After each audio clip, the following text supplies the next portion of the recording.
Waziri wa Maendeleo ya Jamii, Jinsia, Wanawake na Watoto Anna Atanas Paul pamoja na mkuu wa wilaya Magharibi A Laila Burhani Ngozi na mkurugenzi wa kukabiliana na maafa Zanzibar Makame Khatibu Makame wamezitembelea familia tatu zilizopatwa na msiba wa watoto wao waliofariki dunia baada ya kuzama katika bwawa la Mwanamanja eneo la Mbuzini. Akizungumza baada ya kutoa mkono wa pole, Waziri Anna anasema, leo tupo hapa Mbuzini, tumekuja kutoa pole kwa familia tatu hizi. Kila familia imepoteza mtoto mmoja. Tumekuja hapa kuwapa pole na kuwafariji. Watoto hao wamepata janga la kuzama kwenye bwawa na walikuwa na shughuli zao za kucheza, lakini sisi kama Wizara ya Maendeleo ya Jamii, Jinsia, Wazee na Watoto tunaomba tuwaase wazazi kwanza kuhakikisha watoto wao wanakuwa katika mazingira salama. Japo najua watoto kama hawa washakuwa wakubwa miaka 14, 15 wanakuwa na shughuli zao nyingi sana. Kwa hivyo wazazi nyumbani tuendelee kuwahusia watoto wetu mahali mle wanapoenda kucheza waweze kujikinga na hatari mbalimbali ambazo zinaweza zikawakuta, kwa sababu watoto wengi hasa kipindi cha Jumamosi na Jumapili tutawakuta wengine wako baharini, wengine wapo sehemu kama hizo za mabwawa, ndio sehemu zao wanaweza kucheza. Kwa hiyo sisi tuwasihi tu ule ulinzi wa watoto. Mara nyingi skuli zikifungwa utaona watoto wanazurura ovyo sana, na wengi sehemu zao wanazopenda kucheza kwenye maji. Kwa hiyo wazazi tuendelee kuchukua hatua kuwaasa watoto ili kuwaepusha na majanga mbalimbali ambayo yanaweza kuwakuta sehemu kama hizo. Kwa upande wake, mkurugenzi wa kamisheni ya kukabiliana na maafa Zanzibar Makame Khatibu Makame amesema kamisheni imepokea kwa masikitiko tukio hilo, hivyo ataendelea kutoa elimu kwa jamii kuhusu namna ya kujikinga na maafa. Hili tukio sio dogo, kwa sababu kupoteza nguvu kazi ya watoto watatu kwa mara moja si swala dogo, lakini kama serikali tumekuwa tuna mkakati maalum wa kuzuia kuzama Zanzibar. Na mkakati huu tumekuwa tukiutekeleza kwa sekta mbalimbali, ikiwemo wenzetu hata kikosi cha KMKM, lakini pia kikosi cha zimamoto na uokozi, lakini pia sekta nyingine kama Wizara ya Elimu. Na moja katika eneo muhimu la mkakati huu kwanza ni kutoa elimu. Na hivi karibuni tunaandaa mfumo ama mwongozo maalum ambao utasaidia katika kutoa elimu, lakini pia utasaidia katika kuashiria matumizi ya vifaa vya uokozi katika maeneo haya yenye kutuama maji. Changamoto ni matumizi ya rasilimali ikiwemo za mchanga, lakini pia vifusi katika baadhi ya maeneo ambapo baadhi ya watumiaji wa haya maeneo wamekuwa hawarejeshi hali katika haya maeneo na kuacha sasa mashimo.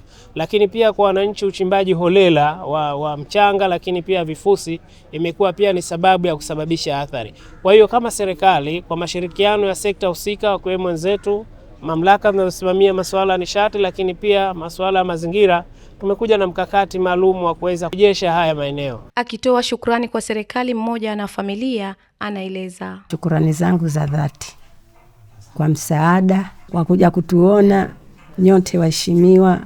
Tunakupeni na nyie pongezi, tunakupeni shukrani zetu za dhati kwa kila alohudhuria na alotia nia yake katika roho. Basi kwa hivyo tunakushukuruni sana. Mara baada ya kuzitembelea familia hizo, mkuu wa wilaya Magharibi A Laila Burhani Ngozi alifika katika eneo la tukio na kuliagiza baraza la manispaa kuchukua hatua za haraka ili kuzuia hatari inayoweza kusababisha maafa kwa watoto na wananchi wanaoishi katika eneo hilo. Kama wilaya, baada ya kupata taarifa hii, tulivyokuja kuwaona wafiwa kule, nikaamua kuja kuona eneo la tukio. Tumefika eneo la tukio kama mnavyoliona hili, kiukweli sio rafiki kabisa. Madhara kama yanajitokeza kama hatujachukua hatua yote yanaweza kutokea kwa wengine pia.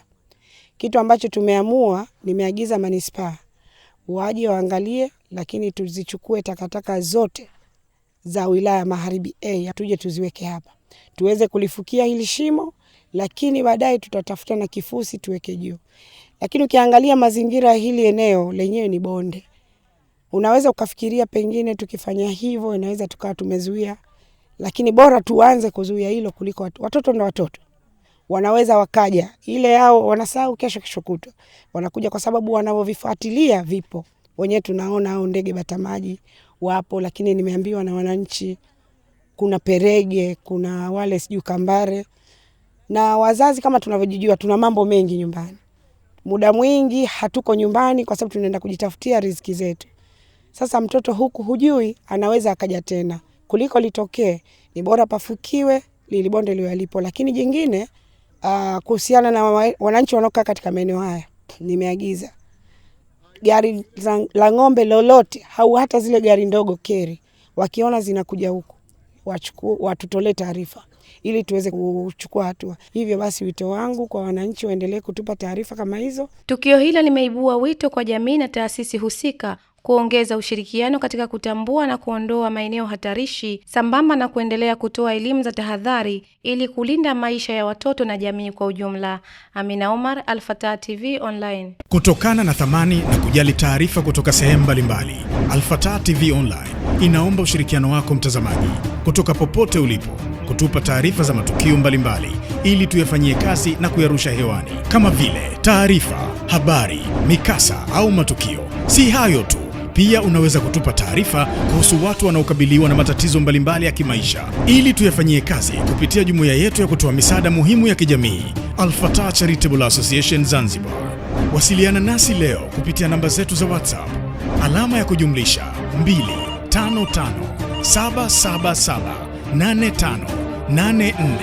25577858490. Wasilisha kwetu leo, tuifikishe kwa jamii leo. Al-Fatah TV Online, dira ya umma.